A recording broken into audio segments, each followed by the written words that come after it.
Good afternoon and welcome to our Community Connection series. My name is Kristen Rosenberger and I'm the Director of Advocacy and External Engagement at Greater Twin Cities United Way. And it's fun to see the spring activities that we can look forward to joining and enjoying, if not today, hopefully in the coming weeks. So thanks for sharing your ideas.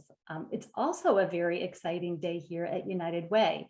This morning, we announced that we're awarding over $12 million in grants to support 89 multi-year local nonprofit partners who will be working together closely over the next several years to advance positive lasting change. And I'd like to extend a very special thank you to our donors whose generosity makes this work possible each and every day. And you'll hear from some of these partners today as we talk about our collective efforts to build pathways toward economic stability, increase household income, and ultimately promote wealth building. This conversation has become a top priority in Minnesota, as we've seen an increase in statewide workforce shortages and widening racial and economic disparities. But before we jump in, let's review a few housekeeping items.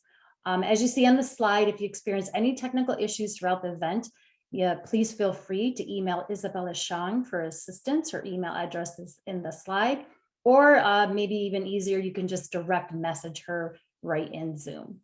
Additionally, please note that this session is being recorded and please remain on mute and leave your video off. Why don't we go to the next slide? So let's go through a quick review of today's program. First, Eva Song Margolis, our Program Officer for Economic Opportunity, will talk about the importance of this work to advance our mission, the development of new innovative strategies, and how we're centering on community wealth building principles. We'll hear how United Way leverages insights from our community partners and addresses evolving community needs. Today's session will showcase these efforts as we host conversations with two very special guests. I'd like to welcome Luke Weisberg, a consultant for Eastside Employment xChange, and Shannon Smith-Jones, the Executive Director for Hope Community. You'll have the chance to participate in breakout sessions with our speakers today, where you can learn about their work and engage in discussions. So think of your questions now. And then we'll come back together as a full group to learn how their work is leading to positive impact and a hopeful future. But before we begin our program, I'd like to take a moment to acknowledge that we are all on the traditional, ancestral, and contemporary lands of Indigenous peoples. This land continues to hold great historical and spiritual significance and remains sacred to many people. We acknowledge a complex and multi-layered history that included violence and trauma. By offering this land acknowledgement, we affirm tribal sovereignty. We are committed to ongoing efforts to recognize, support, and advocate for sovereign tribal nations and Indigenous peoples of the state of Minnesota and across the United States. Let's go to the next slide. Now, it is my pleasure to introduce you to Eva Song Margolis. Welcome, Eva. Thank you so much, Kristen, and it is an honor to share space with you all today. I would like to start us out by grounding us in our theory of philanthropy, which is how we activate on our mission and vision. It serves as a North Star for our work in the investments we make in time, talent, and treasure that are entrusted to United Way. And we work in support of increasing access to programs and services deployed with proven strategies to drive meaningful impact in the areas of educational success, economic opportunity, and household stability. Just one example of this work is through our grant-making investments, the technical assistance and support for our multi-year nonprofit partners. We also support promising strategies, so as learners incorporating, amplifying, and sharing strategies that emerge in the work of our partners with the broader community. Examples of here are with our innovations initiatives, which are co-created with partners to develop solutions that are formed around timely needs in our community. We then amplify the results to drive towards lasting change. Also, we support strengthening the connective tissue, drawing connections across impact areas, organizations, and sectors. We are uniquely positioned to use our platform to bridge stakeholders across sectors to build awareness, foster collaboration, and shape systems and policies that strengthen the nonprofit sector and our broader community. Just a few examples here are our advocacy work on the sharing of 2-on-1 data to increase awareness and influence policymakers, and also the numerous coalitions that program officers sit on to draw connections and advance change in the sector. Next slide, please.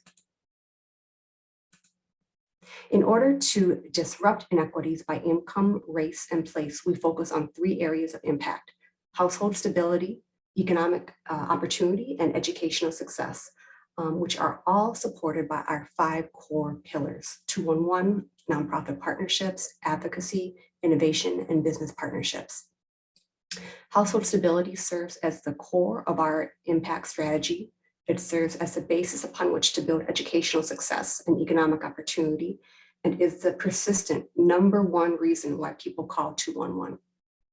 Impact areas are shown here in concentric circles to underscore our understanding that people experiencing poverty are often navigating several different systems at any given time. These impact areas are mutually reinforcing towards our desired outcomes. Next slide, please. To increase household stability, we support programs that help people obtain safe and stable, affordable housing with access to healthy, culturally relevant food. To advance educational success, we support the engagement of parents in the educational success of their early learners, helping children 0 to 5 meet critical developmental goals. We also focus on supporting social and emotional learning for grades 6 through 12 through out-of-school time support, as well as increased access for both middle school and high school students in our career pathway programs. To foster greater prosperity through economic opportunity, we focus on skill credentialing for in-demand fields with projected growth, job placement and retention, along with improved financial well-being. As a result, we expect to see these long-term outcomes in each of our portfolios. Next slide, please.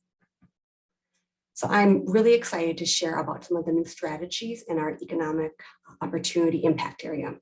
To be sure, our long-term goals remain the same, and we're continuing to support a robust network of training, employment, and financial health supports to meet the interests, skills, and needs of communities. I'd like to just highlight a couple of the dynamics and learnings that influence the new strategy. Firstly, the pandemic and widening racial and economic disparities. So as we know, communities of color have been disproportionately affected by COVID-19, not just in hospitalizations and in deaths, but it has exacerbated existing disparities in education, job loss, housing stability, career and future readiness, food access, and it has caused monumental workforce shortages. Our COVID-19 fund response to nonprofit partner need, as they were providing vital resources when the pandemic first began.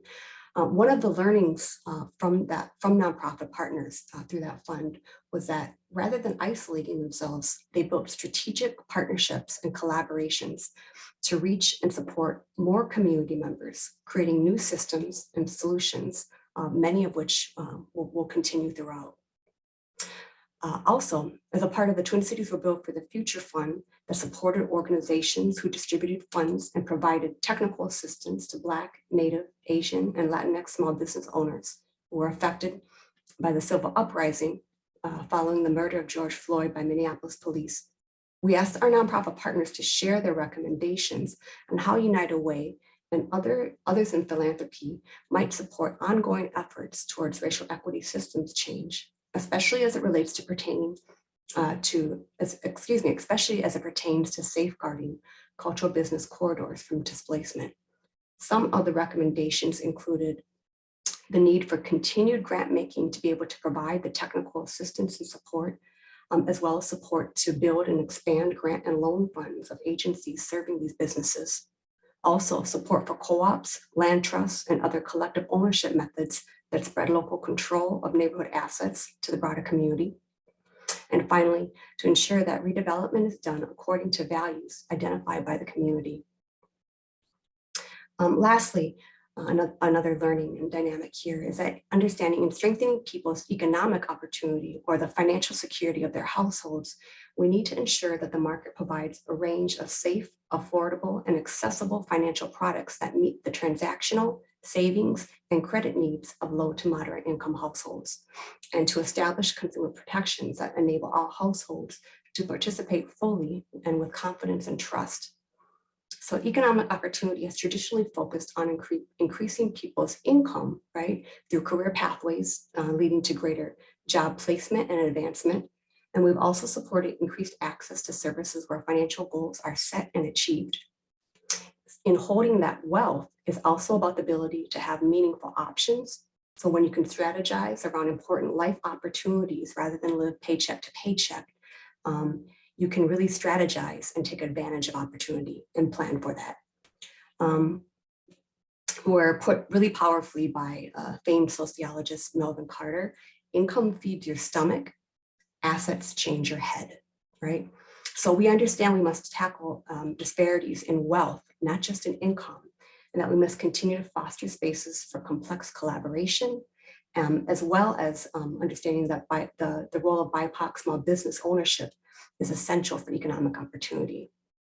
We thus extended the portfolio to include 3 distinct strategies: employment and training, entrepreneurship, and financial accessibility, which is the innovation of financial products and services.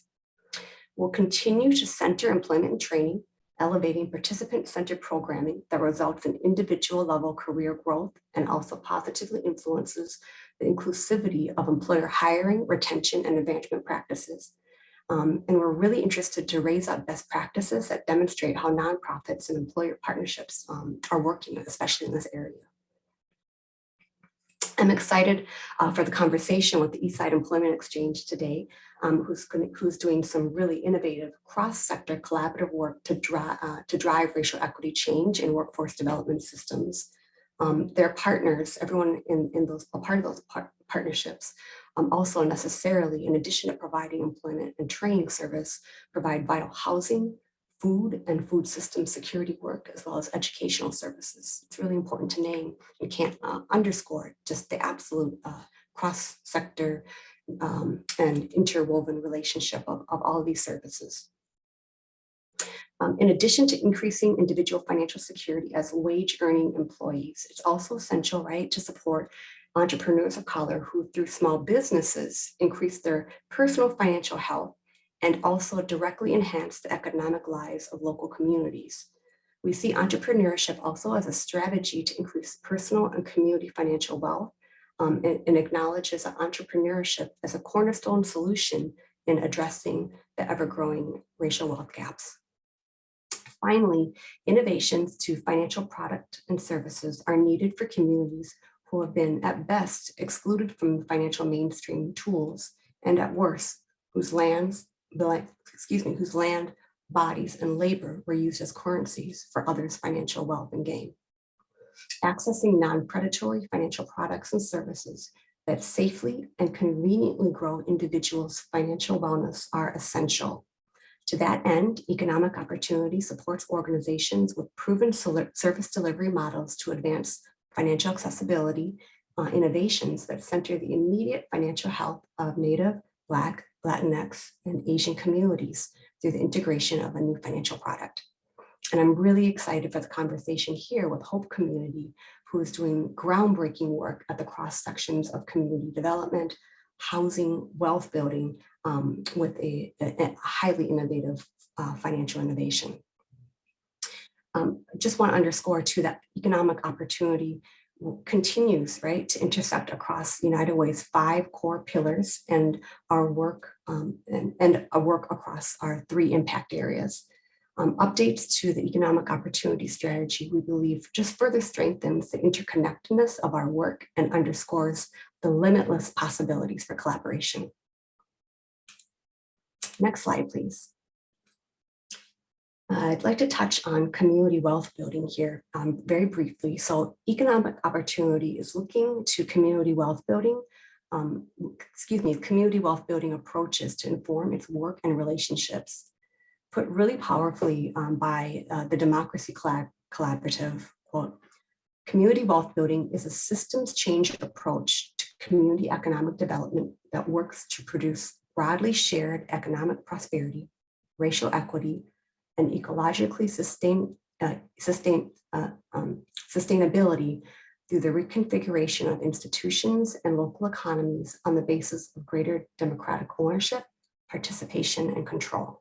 It's a bottoms-up approach that centers community self-determination with strategies that aim at improving the ability of communities and individuals to increase broad-based asset ownership, anchor jobs and resources locally, create broadly shared prosperity, and ensure local community economic stability and democratic control.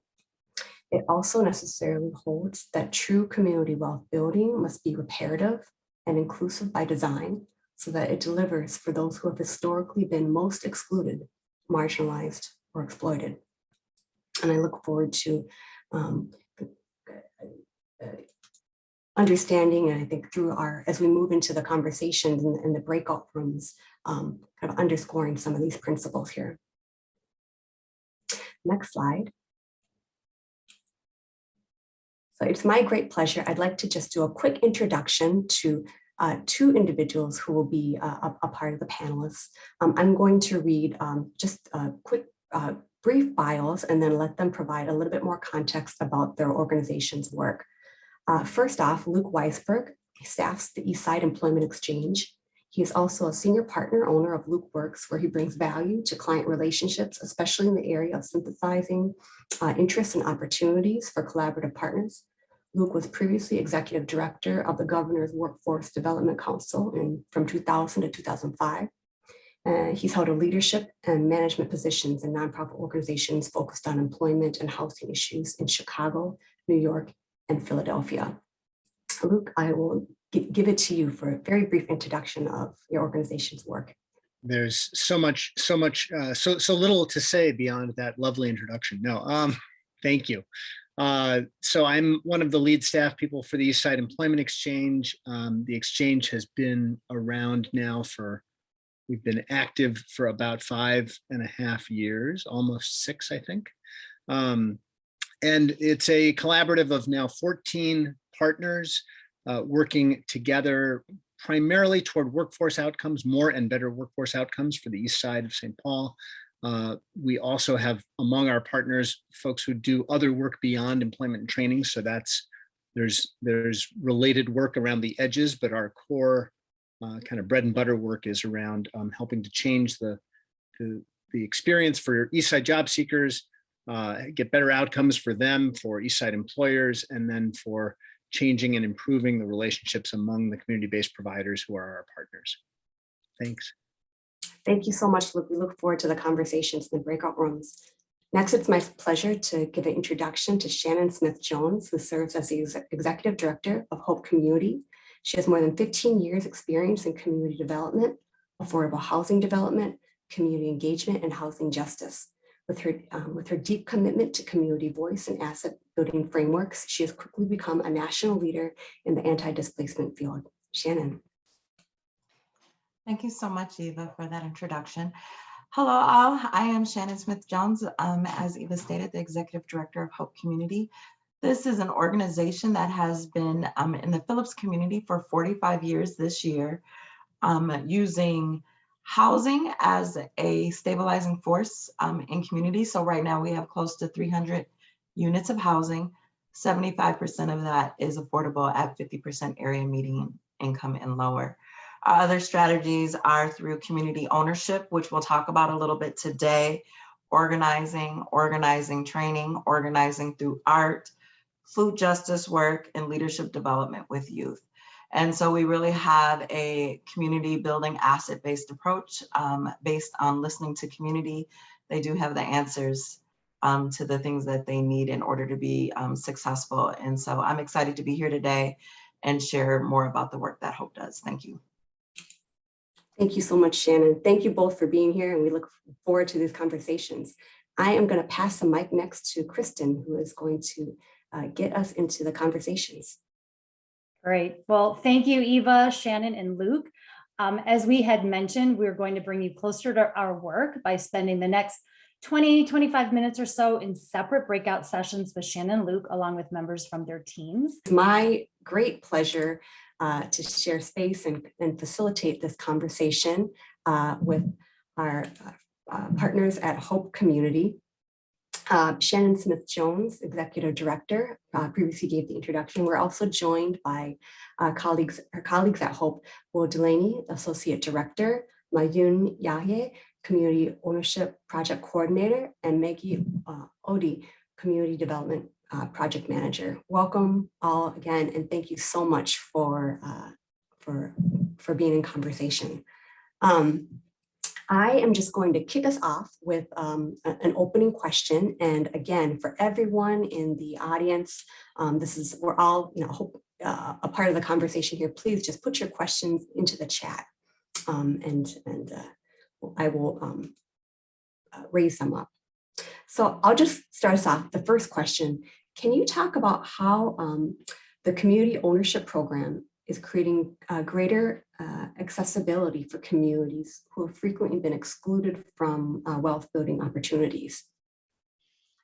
Yes, thank you so much. So currently we have a community ownership project, and what this consists of is a land trust model, owner occupied duplex through fourplex. And what that does is owner occupied, that investment in place. It also digs deeper into the income margins, which is we're partnering with the land trust. And so usually that goes 50% AMI or lower. And so oftentimes, especially in the market as it is right now, those anybody making 50% AMI or lower are having a really hard time tapping into the housing market. And so we are doing some cohorts and some learning around that. And I actually would love to pass this question on to Malyun to give a little bit more explanation around the program. Malyun is leading the cohort right now, along with the team, but is coordinating a lot of that. So AMI is area median income. Sorry about that. I'll try not to talk jargony. It's so easy to do. But Malyun, if you want to talk a little bit more about the program and then either pass it to Maggie or Will to give further explanation when you're done. Thank you.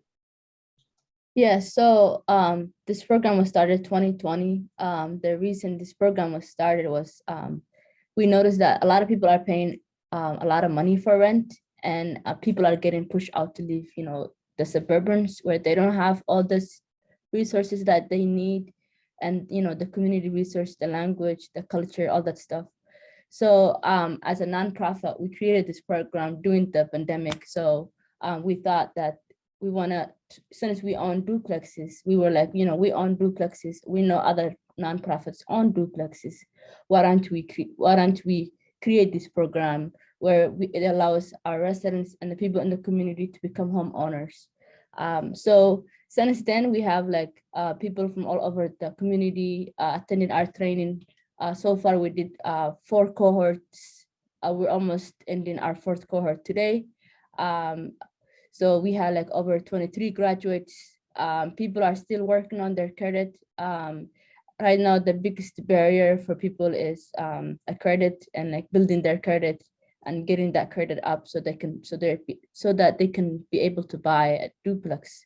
And the idea is that they will buy a duplex, live on one side of the duplex and rent out the other side of the duplex, and they can use the land trust model to make that whoever qualifies for the land trust model. Most of our folks qualify for the land trust model. However, we do have people that make more than the land trust model, and we still connect them with other resources that can help them. So the training is 6 weeks program. Just the first week's introduction. The second week we have the credit workshop where people learn about how to improve their credit, and then at the same time they have an advisor that they can connect with right away after the training to build their credit while they're in the training. So that since the training is month and a half, and then the third week is the land trust model, and people learn about the land trust model, how the land trust works. The land trust owns the land, folks will own the house, how that works. Is this something they wanted? What does that look like in terms of math? And then the 4th week they learn about the business model of owning a duplex. So you're running a business, you're a landlord, your phone has to be on 24 hours. If your family members are living with you and you don't want to rent to them, what does that look like? How are they contributing? Let's say your son is 25 and he's living with you. What does that look like if he's not working? Is he gonna shovel the snow? All of those things. And then the 5th week, we partner with Homeline, and then they do a training around the regulations and the policies that you have to follow as a landlord. Like, for instance, let's say someone is not paying their rent. You can't just lock them out. So you have to follow, you have to go through the court and what that looks like. And there's a few questions and we don't have much time, so I want to be able to get to those. Yep. Will or Maggie, I got to see a question around City of Lakes Community Land Trust, how that works and what the advantages of the land trust model offer. Will or Maggie? Sure, I can touch on that briefly. Yep, so our partners are the City of Lakes Community Land Trust, as mentioned, which broadly speaking works, it helps make the purchase of a property more affordable to owners by, they do an upfront affordability investment. So anywhere from, depending on how much money they have available, $65,000 to $95,000 that the buyer gets as part of, to support them in that purchase. And then the land trust continues to own the land under the property and the buyer owns the home. So when that buyer decides they want to sell that property, that affordability investment that the land trust made upfront stays with that property. So it creates this perpetual affordability for the next buyer to be able to come in and make an affordable purchase.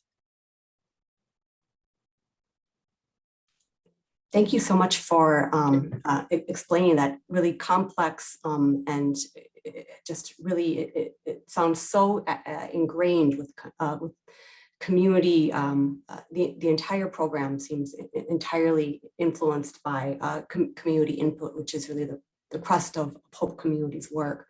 Would you be able to talk about what, looking down, like what are some of the implications for this owner-occupied landlord model as it relates to also preserving affordable housing and creating wealth for communities? What do you, down the road or even in the immediacy from what you've been seeing, what are some of those implications? Yes, I think succinctly, it is a wealth building tool, right? So Morgan put in the chat, business owner and homeowner, right? So there is an opportunity as a landlord, you are a small business owner. So those are the implications. Owner occupied is an investment in space and place and building community, right? So instead of having absent landlords that may or may not understand what's going on community, may or may not understand what's happening with their property, they are there. And so it allows some different opportunities to build community. It allows opportunities for intergenerational housing, as Melyun mentioned. If you wanted to have your parents or your children live on the other side, it also gives the opportunity to build wealth through a small business model.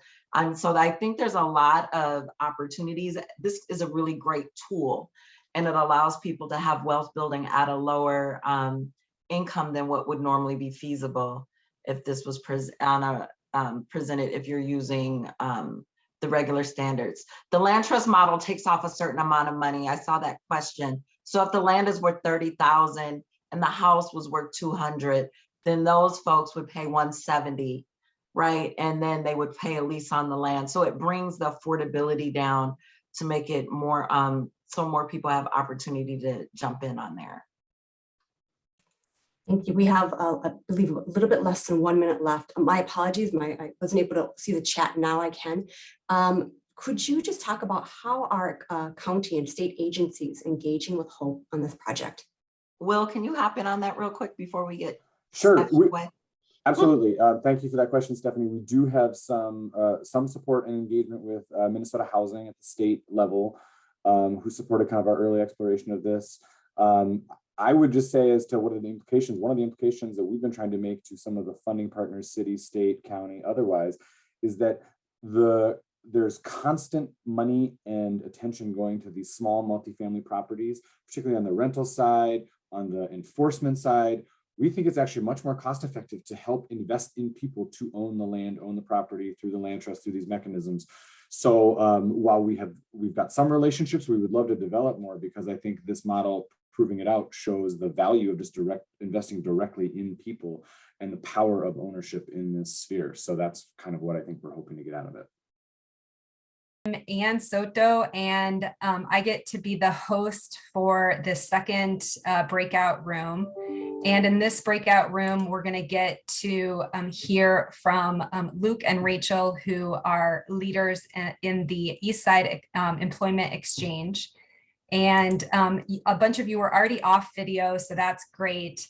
I just wanted to re-encourage that our goal for these breakout rooms is for it to be as engaging as it can be in the limitations of a Zoom platform. So please feel free to be off camera, because that does help with engagement. And please be putting questions that you have in the chat box as we go here, or even comments in responding to the first question that I'll kick us off with, the girl's question. Which is, if you're okay with me tossing a question right over to you, Luke. Where I want to start is by asking you to zoom out for us for a minute. The work that you lead is to support employment and training in our region. And I'm wondering if you and Rachel can give us kind of the bird's eye view for a minute of where are the opportunities that you're seeing relative to workforce development. And then if you can, just by way of sort of kicking this question off, translate that to the work that Eastside XChange does. Sure, thank you. Yeah, it's a big world, and somebody's got to work in it, right? So what we've seen obviously right now is this complete, turning upside down of the labor market. And for the people that we've been concerned with, the Eastside residents, just to put a super fine point on it, there was already about 25, maybe 30% unemployment before the pandemic. Unofficially, this is right. This is the calculation of working age adults to those who were actually working, and there were maybe 25% of those working age adults who were not working before the pandemic. About half the people working on the East Side lost their jobs at the beginning of the pandemic. And of those half, about half of them, the industries that they were in, the establishments in which they worked went away. The restaurant closed, the business closed, the thing moved, right? Really, I mean, just enormous disruption. So, so the space that we've been working in, has always been about helping lower income, lower skilled people get their first job, their next job, move along through the employment market. And we're still doing that. We're still addressing the same barriers, but now, of course, they're exacerbated by a sort of level of confusion in the labor market, slightly better wages, but a weird space to navigate, and now additional tension with respect to health concerns, ongoing health concerns, and ongoing tension around race. I mentioned earlier, I think we're in a weird space where employers are more aware than they used to be, which is good. They're not necessarily more competent, but they're more aware. So we're doing an interesting kind of tightrope walk with many of the employers that we're working with as well. The way that translates to the exchanges work, Thanks. We're really trying to do three things. We're trying to change the job seeker experience so that instead of it being a limited menu that you offer choices, that somebody actually says, what do you want to do? And we really spend time getting to what your aspirations as a job seeker really are. We have some space to do that. We have some resources from United Way, thank you, to be able to do that. So we're grateful for that. The second is to do some shared job development work. And we have a lot of support from the St. Paul Port Authority and others who have let us have Rachel Speck, who works with employers on the East Side. She has one conversation with an employer and spreads that out to 14 partners rather than that being 14 different conversations. Yeah. And the third is really changing the relationship among our partners, allowing each of them to do the thing they do best, get paid for it, and keep going, as opposed to having to duplicate each other's efforts or feel competitive in some way. So that's that's what we're working towards. It's exciting. It's a little messy, but it's fun. I didn't miss the time thing. Damn. Thanks so much, Luke. Rachel, anything that you would like to add briefly on the front end here? Otherwise, I'm going to pass it over to questions, but just wanted to pause to give you a chance, Rachel, to add. I appreciate that. Actually, Luke, you did a perfect job. For time's sake, let's keep moving. Awesome. All right. Well, the team at ISA gave you a lot of food for thought.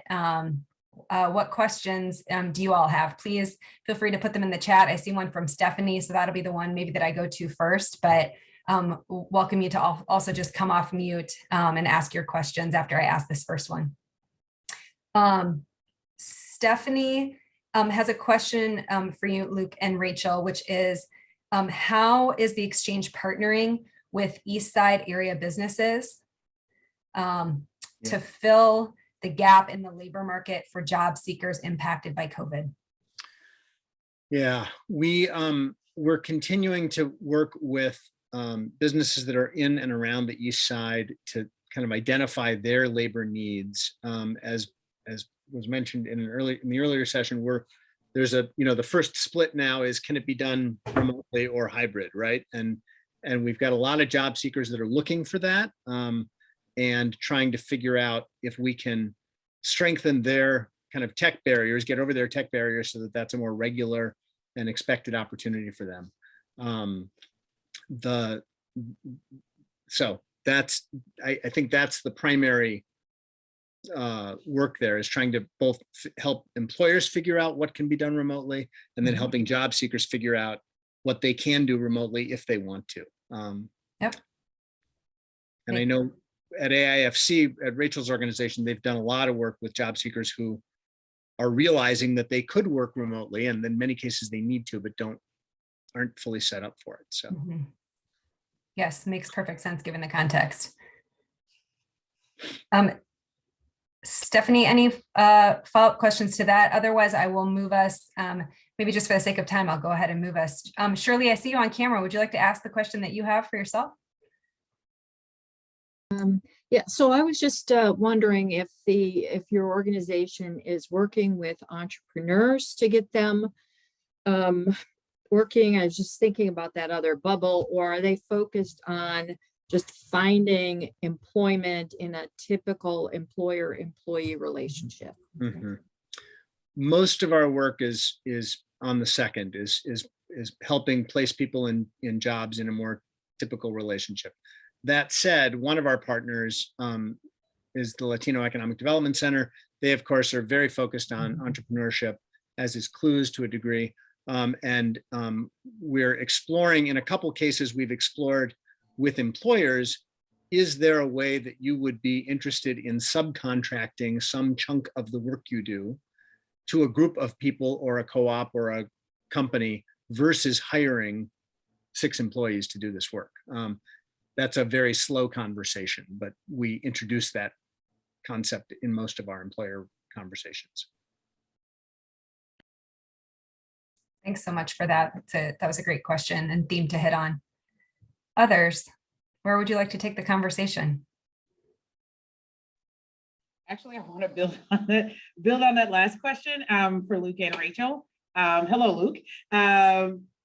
Question for you really quickly. I know COVID has accelerated, it's accelerated automation and AI and workforce workforce skills. What skills have you all noticed that you understood the landscape and knew what skills people needed in order to be ready for the future of work? But what additional skills have emerged due to COVID? Or, you didn't think you had, a timeline looking 10 years out, but now they are absolutely here. And how are your nonprofits and how is xChange really meeting that challenge? It's a good question. I think this goes right to Rachel McCaffrey's experiences at AIFC, recognizing that the primary skill is a set of coping skills, a managing of everything else that now is upended in your life, particularly your children being not predictably at school or elsewhere. That sounds trite, but it's overwhelming. And the ability to juggle that is stunning. So that's my short answer. I can jump in here. One thing that we've been seeing is the increase of people interested in tech and tech skills in general. So a lot of people want to, I didn't have before COVID hit, I didn't have a lot of people interested that I worked with that were like, I want to learn like computer sciences. I wanted to, didn't think about doing work at home. And now that's on the opposite side, right? We have a lot of people interested in that. And that is like one of the first things I kind of hear from my participants or job seekers is what can I do to be based at home? How can I work for myself? So that entrepreneur aspect, we've been getting a lot more people interested in becoming their own entrepreneurs. And then the opposite side of that, we've been having a lot of people prioritize their own mental health. So if they have an employer asking too much of them, they will quit. And so we've been having a lot of job turnover lately. Rachel, I fear we're going to get cut off in just a second with the shift. So I didn't want for that to be overly abrupt, although probably my interruption did that for us anyway. That's okay. I appreciate it. Wanted to say thank you to both of you and to say there are some additional questions that came into the chat. I'm going to make sure those get to Luke and Rachel and get back to the people who asked them after this. So if you have other lingering questions on your mind, please put them in the chat. Really appreciate the discussion, the opportunity to even just touch the surface on some of these really important and rich topics. Thank you all. Thank you, Anne.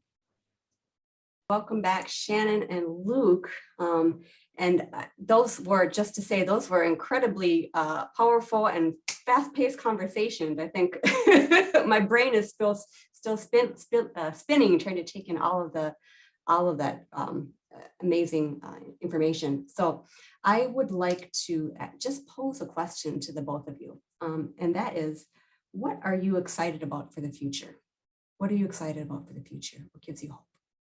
One of the things that is exciting me is that we're having different conversations than we have had before. We are really talking about innovative approaches. We are really looking at the systems that have created the disparities that exist now and how to interrupt those systems.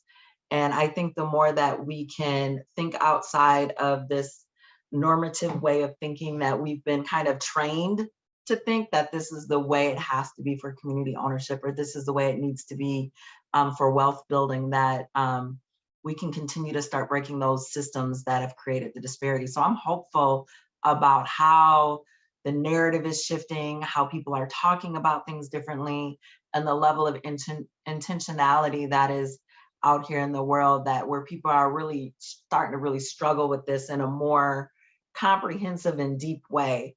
And so I'm excited for this. I'm excited to have this conversation today.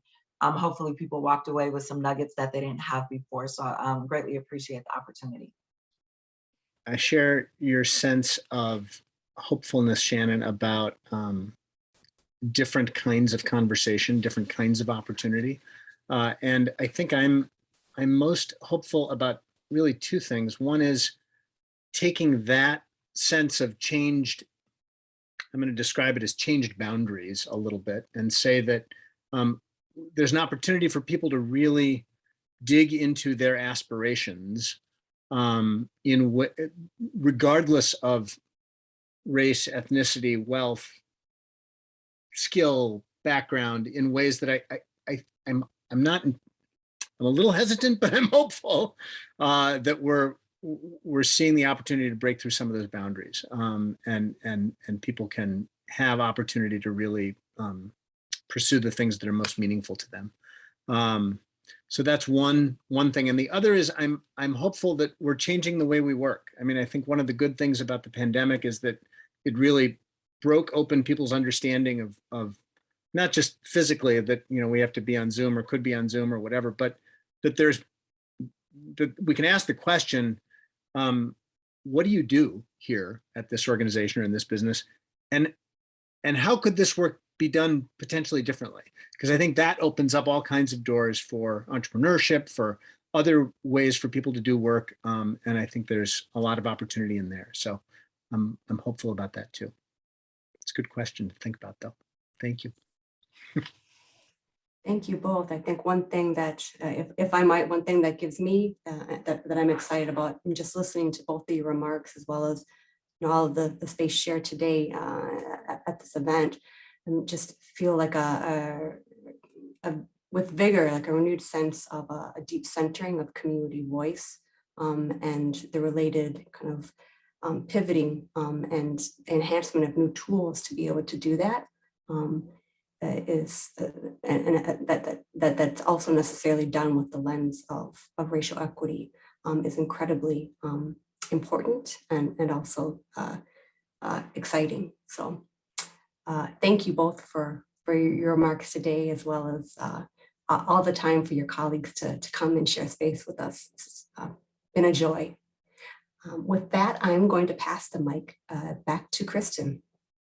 Well, thank you so much, Eva, and especially Shannon, Luke, and your teams for sharing your time, your perspectives, and your insights with us today. I think we can all see how inspiring and complex your work is, and demonstrates how we're really working together to address these issues like economic opportunity and what those intersections are. And there are so many, and those are really critical to the effectiveness. So again, thank you so much. It's been a flurry of discussion, and I think that just speaks to how important and timely this issue is. So we always invite you to join United Way as a change maker by making a gift or joining one of our giving communities, volunteering, or signing up for advocacy efforts and advocacy alerts. So many of you are probably engaged in this work already. We encourage you to expand that work and join us. And you can see how important it is. You can find out more information about these opportunities on our website at gtcuw.org. As we wrap up, I'd like to invite you also to include and consider a commitment to live inclusively every day. I'll read that now. I commit to be intentional in living inclusively. I commit to spending more time getting to know myself and understanding my culture. It is in understanding myself that I am better positioned to understand others. I will acknowledge that I don't know what I don't know, but I will not use what is unconscious as an excuse. I will be intentional in exposing myself to difference. If I don't know, I will ask. If I'm asked, I will assume positive intent. Most importantly, I will accept my responsibility in increasing my own knowledge and understanding. I commit to speaking up and speaking out, even when I am not directly impacted, for there is no such thing as neutrality in the quest for equity, justice, and inclusion. I will strive to accept and not just tolerate, respect, even if I don't agree, and be curious, not judgmental. I commit to pausing and listening. I will be empathetic to the experiences and perspectives of my others. I will use my privilege positively and get comfortable with my own discomfort. I commit to knowing, getting, and doing better than I did yesterday, keeping in mind my commitment to live inclusively is a journey and not a destination. And I think that those words are more important than ever today than they have been. So with that, I'd like to thank all of you for attending today's session. Have a great afternoon. Goodbye.